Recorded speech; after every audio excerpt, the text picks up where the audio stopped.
22-жылы 31-августта эгемендүүлүк болду го. Ошондон бир 5-6 күн мурун мындай мен магический жагын айтайын. Көргөнсүз. Көрүнүшүн айтайын. Ак үйдө мен жүрүпмүн. Ак үй анан ошол жерде айтып атат, революция болду депчи.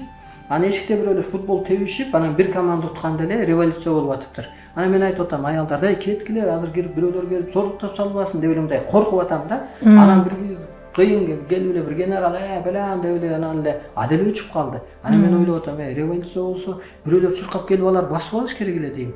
Анан болбосо алар жеңилип калса эски бийлик келиш керек эле деп атам да. Анан жок эч ким.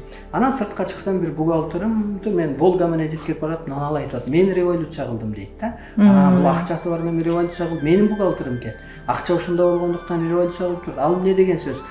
Селени эсеп жүргөндүктөн ак үйдө революция болду дегенде эми бир магический биринчи энергиясын алат да, баягы сокен сезону бүтөт дегендейчи.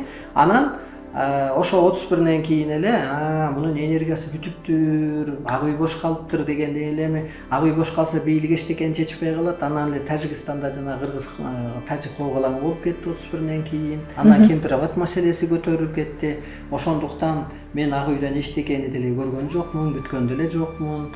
Азыр эң эле чоң маселе Кыргыздын өсүшүн карашыбыз керек. Азыр дагы ошол бир аз гана убакыт калды, бирок өстүрүп кетет, анан куткарып кетет деген уже жок. Бул бийликтен эчтеке күтпөйт эле койсо. Үмүт кылбайсыз. Жок, Кыргыз бир кубанып койсо болот. Мындай жакшы заман келатыптыр. Кырсыкты адам коркуп атпайбы? Кырсык өзү жакшы. Кырсыктабаса адам өспөйт да. Баягы бир темирди деле сууга салып, кайра отко салып анан бир бышып чыккандай, кырсык өзү жакшы, адамга келеби, улутка келеби? Бул өзү бир жана сыноо деп койгондой бир бышырат да. Азыр болсо тез эле болот. Биринчи сот болот, кыйроо болот, анан кайра биягынан өсүү болот. Тараза бир жагын басканда бир жагы көтөрүлөт.